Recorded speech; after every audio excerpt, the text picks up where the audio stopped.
깊이 파고들어야 할 문제. 함께 고민해야 할 문제. 끝까지 지켜봐야 할 문제. 어떤 문제라도 연구 대상이 되는 이곳은 이것 저것 문제 연구소. 자, 이것저것 문제 연구소 시작합니다. 오늘은요 객원연구위원과 함께합니다. 포항 MBC 강민재 아나운서 반갑습니다. 네, 안녕하세요. 제가 이것저것 문제연구소를 매주 쭉 지켜보면서 저 언제 불러주실려나 이렇게 기다리고 있었는데 객원연구위원으로 함께하게 돼서 정말 기쁘고요. 제가 시청자의 입장일 때 궁금했던 부분들까지 아주 꼼꼼하게 들여다보도록 하겠습니다. 네, 민재 객원 연구위원이 이렇게 의지를 활활 태우는 모습 보니까 저도 왠지 자극이 되면서 더 열심히 해야겠다는 생각이 듭니다. 그래서 오늘 특별히 마실연구소의 특별 주제를 가지고 왔습니다. 그래요. 프로그램을 시작하면서 안녕하십니까 라고 반갑게 인사를 해야 되는데요. 정말 안녕하실까 마음이 무거운 마음으로 걱정이 되는 마음으로 시작을 합니다. 하지만 우리 지역에 있었던 일 꼭 다뤄야 되는 이야기를 지금부터 여러분들과 함께 하도록 하겠습니다. 이것저것 문제연구소 출발하겠습니다.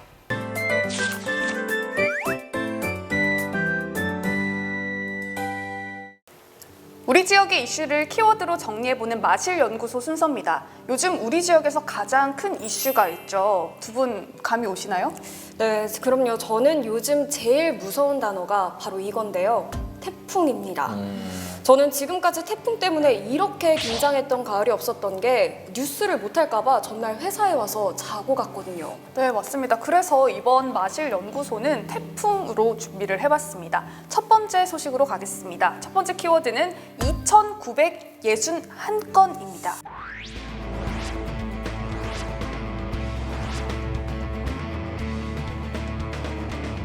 태풍 흰남노로 경북에서 침수한 주택이 무려 2,961건이나 된다고 합니다. 경북의 태풍 피해 규모를 조금 더 자세하게 살펴보면요. 전파된 주택이 66동이라고 하고요. 단파된 주택은 191동, 그리고 상가 침수도 3,077건이나 됐다고 합니다.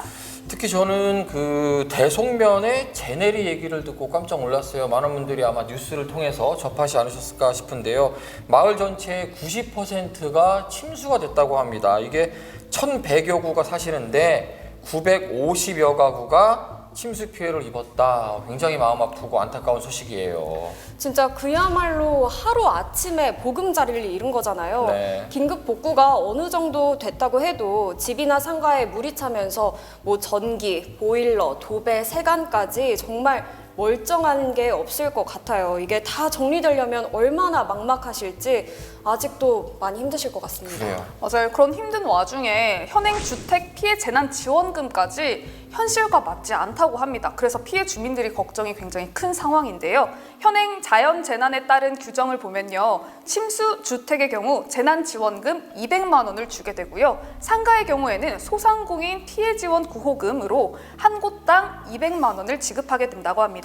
그리고 주택이 전파될 경우 정부 지원금은 1,600만 원이라고 하고요. 반파된다면 800만 원을 지급하게 된다고 합니다. 거기에 의연금이라고 아마 뉴스를 통해서 좀 접해보셨을 것 같아요. 자선이나 공익을 위해서 모으는 기부금이라고 하는데요. 이 부분을 좀 들여다보면은 침수주택과 상가의 의연금 상한액이 100만 원이고요. 또 전파의 상한액은 500만 원, 반파의 상한액이 250만 원이라고 해요. 이게 재난지원금과 의연금을 다 합쳐도 이게 우리 침수 피해를 당한 시민들이 해결할 수 있을까 턱없이 부족할 것 같습니다. 현실과 동떨어졌다는 얘기는 딱 맞는 것 같아요.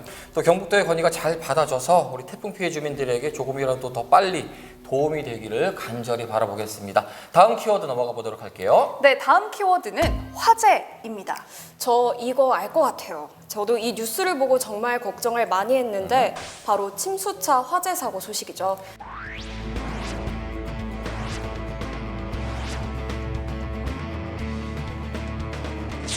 그런데 물이 빠진 뒤에 차를 가지러 갔다면 실제로 내 차가 어느 정도 물에 잠겼는지 모를 수도 있을 것 같아요.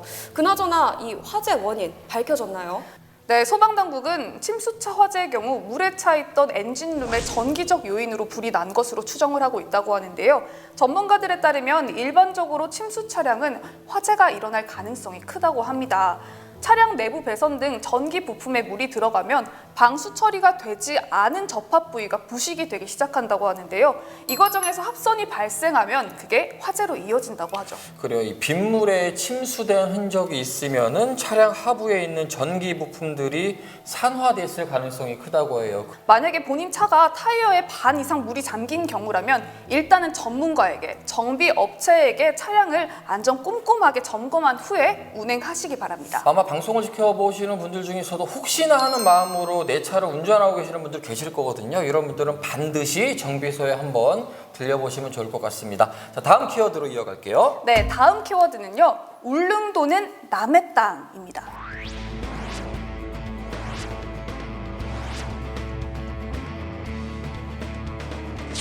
하기는 그럴 것 같아요. 우리가 어디에서 태풍이 발생을 해서 한반도로 오고 있습니다라는 뉴스를 접할 때 대부분은 제주도를 먼저 생각하게 되잖아요. 그쵸. 그래서 제주도의 속보가 항상 주가 되고 제주도민들은 괜찮을까 걱정을 하게 되는데 태풍이 빠져나가는 동해상, 울릉도 쪽에는 그러고 보면은 뉴스나 이런 속보를 우리가 접하는 경우가 많지 않았던 것도 같아요. 네, 맞습니다. 태풍 관련된 여러 보도를 통해서 이런 멘트들 많이 들으셨을 것 같습니다.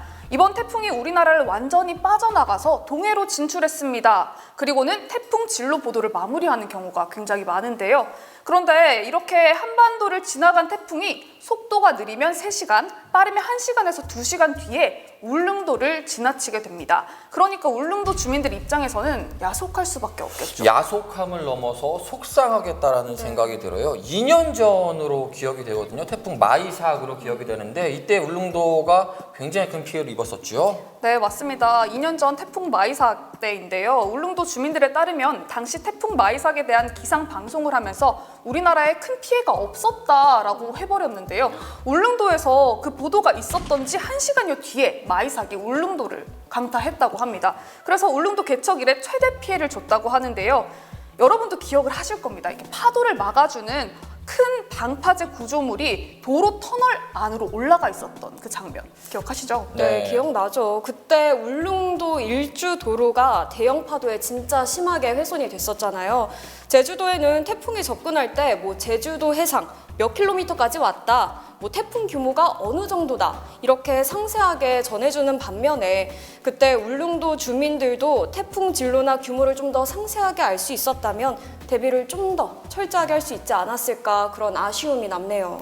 네, 맞습니다. 울릉도 주민들은 부디 앞으로는 조금 더 울릉도를 살뜰하게 챙겨줬으면 좋겠다라는 바람을 하고 있다고 합니다. 날씨 요정으로서 저도 꼼꼼하게 살뜰하게 챙겨보도록 하겠습니다. 그래요. 당연한 이야기인데 바람을 하고 있다니까 굉장히 좀 어색하네요. 울릉도와 독도에 대한 태풍 진로보다 좀 신속하고 정확하고 자세하게 울릉도 주민에게 알려줄 필요가 있을 것 같습니다. 자, 태풍 관련 소식 다음 키워드로 넘어가 볼게요. 네, 네 번째 소식은요. 세로 고침입니다.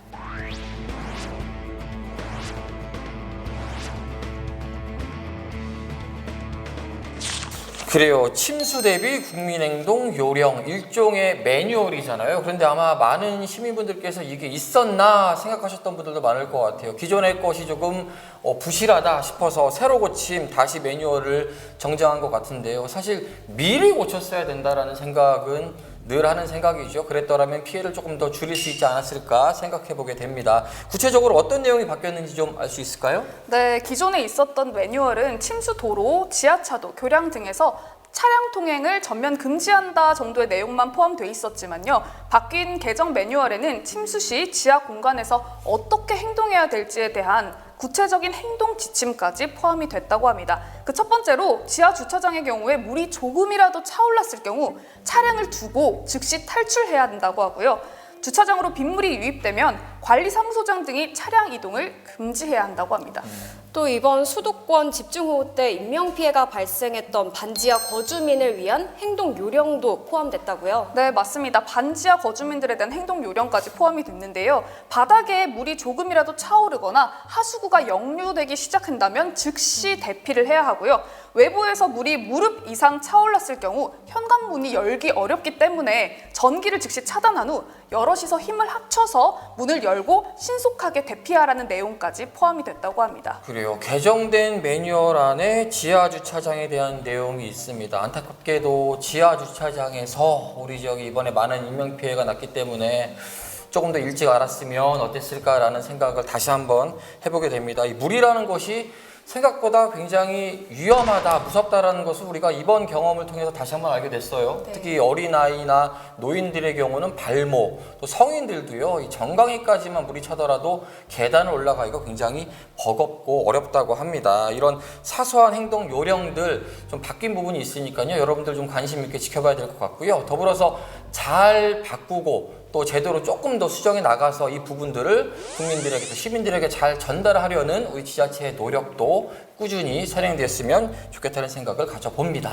그럼 다음 키워드로 넘어가 보겠습니다. 네. 마지막 키워드인데요. 마지막 키워드는 기후 변화입니다.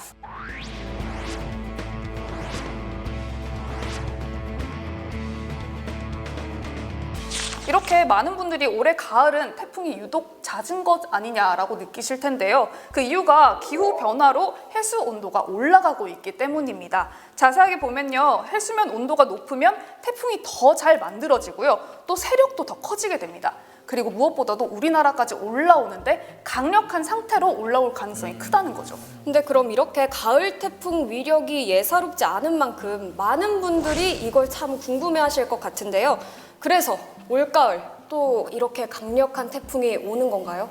네, 앞으로 다가올 태풍이 또 있을까 걱정이 많으실 텐데요. 평균적으로 보면 10월 초에 발생한 태풍들이 그렇게 많지는 않습니다. 그런데요, 전문가들에 따르면 기후 변화로 인해서 최근 들어서는 과거와 좀 다른 양상이 펼쳐진다고 하는데요.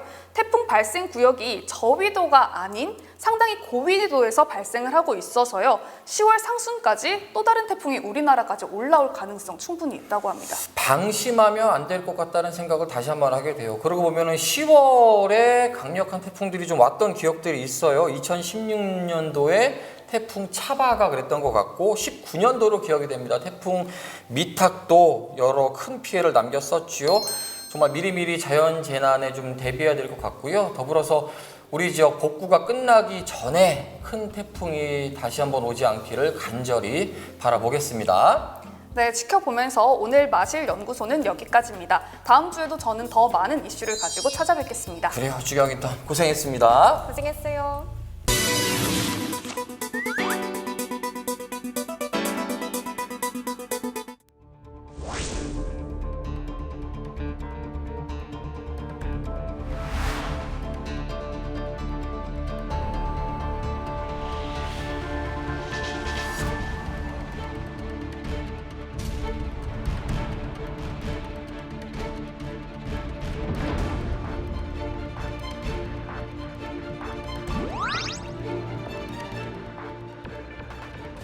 현장에서 답을 찾는 현장 연구실 시간입니다. 다시는 되풀이돼서는 안 될 태풍 피해, 그 해답을 찾으러 상주에 발걸음을 했습니다.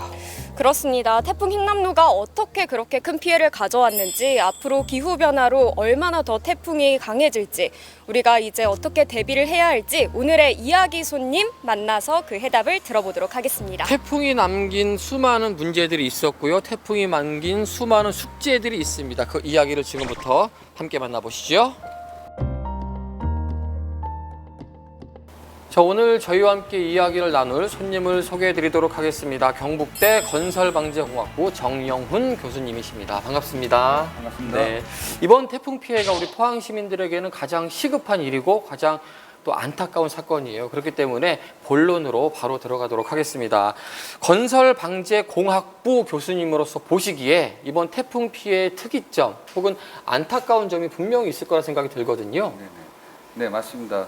이번 흰남노 태풍은 이례적으로 이 태풍이 일반적으로 폭우 그리고 바람 그리고 해일에 의해서 이렇게 피해가 발생을 하는데요. 이번 태풍의 같은 경우에는 특이하게도 호우에 의한 피해가 상당히 컸으며 또 이게 해일과 비슷하게 이제 조위가 올라가면서 그런 것들이 겹치면서 어떻게 보면은 최악의 상황에서 이런 피해가 발생했고 가장 안타까운 점은 인명 피해가 많았다는 점이 너무나 안타깝습니다. 예, 조위가 올라갔다라는 것은 어떻게 되는 거예요? 네, 조위가 올라갔다는 것은 이제 이 사고 난 그 지점에 하천이 바다와 연결이 되어 있는데요. 이 바다가 하루에 2번씩 올라왔다 내려왔다 하는 그런 조이가 있는데요. 이 만조위 가장 많이 올라왔을 때뿐만 아니라 지금 태풍에 의해서 조이가 더 올라간 상태에서 기록적인 폭우가 내리다 보니까 이 물이 하천에서 빠지지 못하고 그게 범람하는 그런 피해를 발생했던 것 같습니다.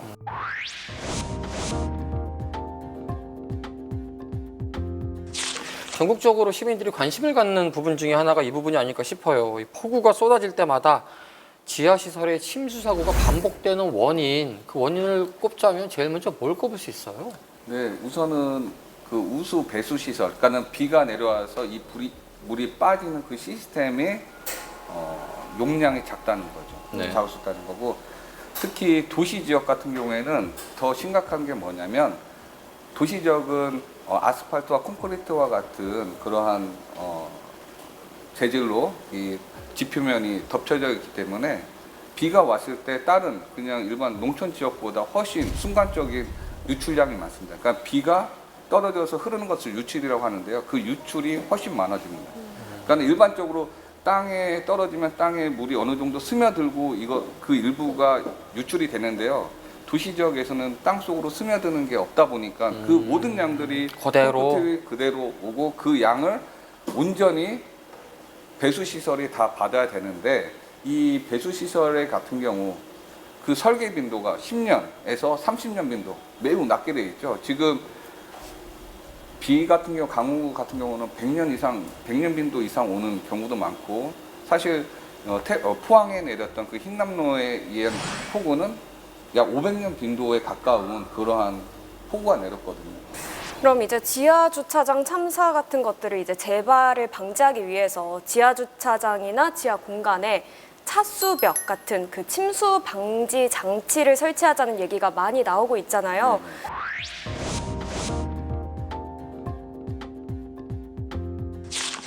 갑작스럽게 이렇게 물이 들이닥칠 때는 그 차수벽도 버틸 수 있는 힘이 있거든요. 그런데 이 힘을 못 버틸 수도 있고, 그리고 이 원천적으로 지하 공간은 막더라도 다른 공간에, 그러니까 물이 계속 흐르면 좋지만 이 도시 침수 같은 경우에는 어느 정도 이렇게 저류되어 있습니다, 물이. 그러다 보니까 원천적으로는 막을 수 없습니다. 그래서 제가 이제 도시 같은 경우에는 물론 차수벽도 좋지만 우선 우수 배수 시설을 먼저 보강을 해서 이것과 함께 차수벽을 연계시킨다면 훨씬 침수를 방어할 수 있는 좋은 장치가 될 수 있다고 보고 있습니다.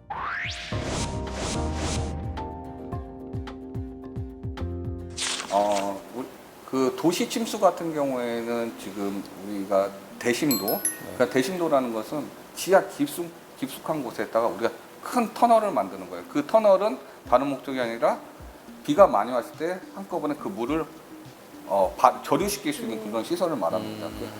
그래서 이제 그런 시설이 있을 수 있고 또 우리가 그 스마트 터널이라고 해서 복합 기능 터널이라고 해서 일반적으로 평상시에는 교통이 흐르지만 재난이 홍수가 발생했을 때는 교통을 통제하고 그 터널을 저류지로 이렇게 사용하는 경우가 있습니다. 앞으로 이렇게 복합적인 기능 또 기후변화로 인해서 한꺼번에 우리가 생각할 수 없는 그런 폭우들을 좀 방어하기 위해서는 저는 이런 시설이 좀 필요하지 않나 그렇게 생각을 하고 있습니다.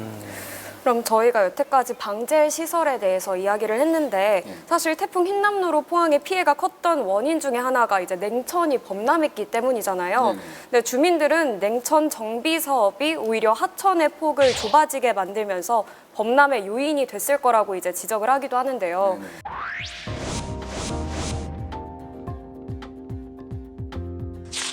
이제 하천을 설계할 때는 치수만 설계하는 게 아니라요. 치수, 이수, 그러니까 물을 이용하는 거. 치수는 이런 홍수를 막는 것을 치수라고 해요. 그리고 이제 이수는 물을 이용하는 거. 그리고 친수, 친수라는 개념이 있어요. 친수는 사람들이 와서 물과 가까이 지낼 수 있는 그런 기능을 세 가지 기능이 조합을 하는데요. 어느 한 가지도 안 중요한 게 없습니다. 근데 이제 과거 한 30, 40년 전에 이수가 가장 중요했고요. 그 다음에는 왜냐하면 물을 이용을 해야 되니까 그게 가장 중요했고 그 다음에는 이제 치수 이제 물을 이용하다 보니까 안전으로부터 중요하거든요. 그러다 보니까 홍수에 좀 할 수 있도록 우리가 많이 했고 이제 최근 들어서는 친수에 좀 포커스를 맞춰서 하는 건 사실입니다.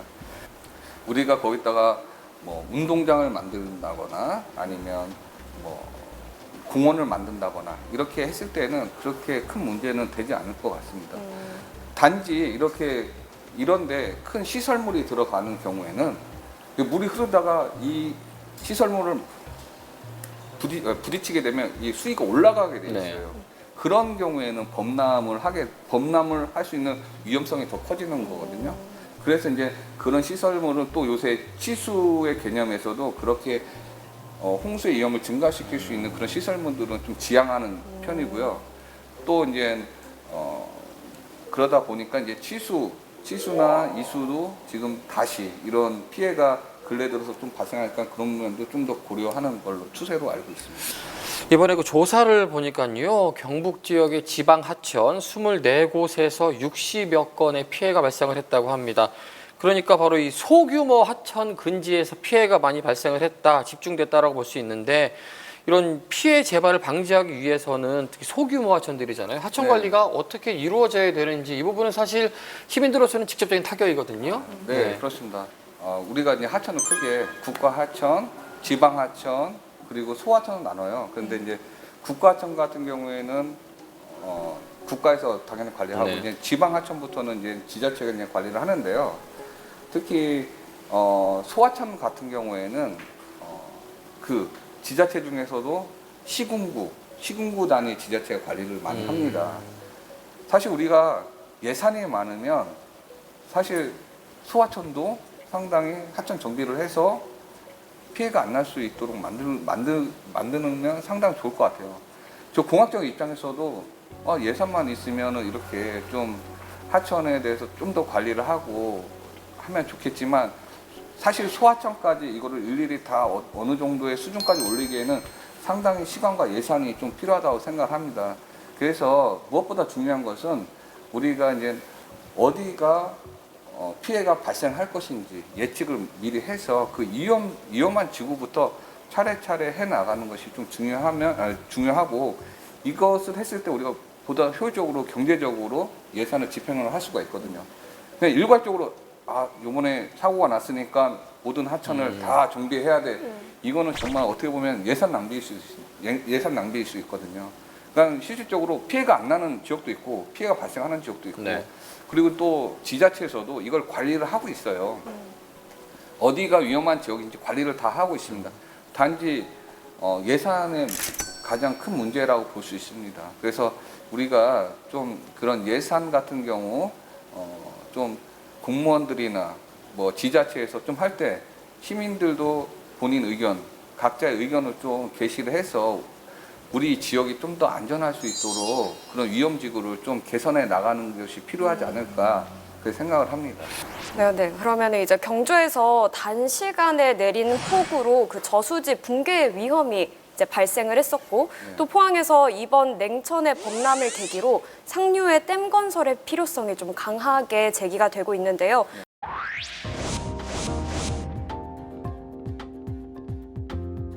우선은 저수지 같은 경우에는 상당히 노후화가 되어 있습니다. 지금. 네. 그래서 또 흙으로 대부분 만들어져 있고요. 그러다 보니까 많은 비가 내렸을 때 이 기존의 저수지들이 지탱할 수 있는 그런 힘들이 많이 노후화가 됐기 때문에 붕괴될 가능성은 더 크다고 봅니다. 그래서 지금 정부에서도 이 노후화를 평가를 하고 개선해 나가는 보강 작업을 좀 하고 있는 걸로 알고 있지만 우리나라의 저수지가 3만 개 있어요.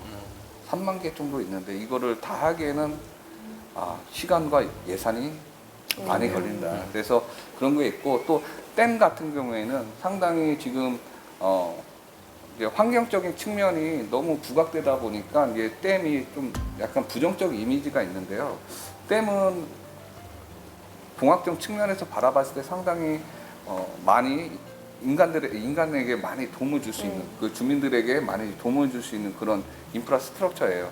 그래서 지금은 댐을 수장공사나 이렇게 가보면 댐을 시민들과 같이 어울릴 수 있게끔 그런 친수 공간도 만드는 것도 사실이거든요. 근데 그것보다 더 중요한 건 뭐냐면 이렇게 댐을 만들면서 우리가 하천과 연계해서 홍수뿐만 아니라 우리가 이제 지금은 홍수가 왔으니까 우리가 홍수에 포커스를 맞추지만 가뭄이 왔을 때는 또 어떻게 할 거냐 이거예요. 가뭄이 왔을 때는 왜 이걸 대책을 안 했냐. 가뭄이 있을 때는 어디서 물을 가져올 것이며 이런 거는 또 고민을 못 하고 있거든요. 이제 우리가 이제 앞으로 생각할 때는 한 단면만 봐서는 안 된다.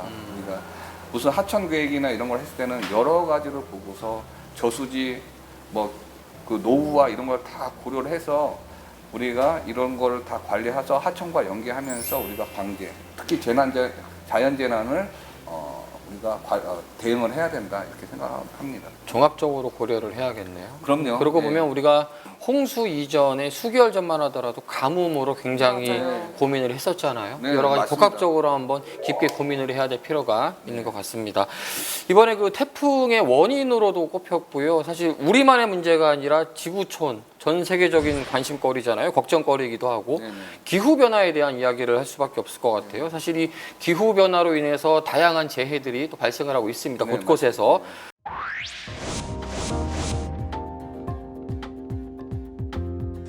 제가 생각했을 때 우리가 기후 변화는 비단 우리나라의 문제뿐만 아니라 네. 전 세계적인 문제이고요. 정말 그 피해들이 예전에는 기후 변화라고 해서 먼 훗날의 얘기라고 생각했지만 지금은 정말 현실적으로 맞아요. 다가오고 네. 있습니다. 흰남도 태풍도 역시 기후 변화의 한 예라고 볼 수 있고요. 우리가 이제 그렇다고 기존에 있던 방제 시설들을 다 새로 바꿔야 되냐? 그건 아니라고 생각을 해요.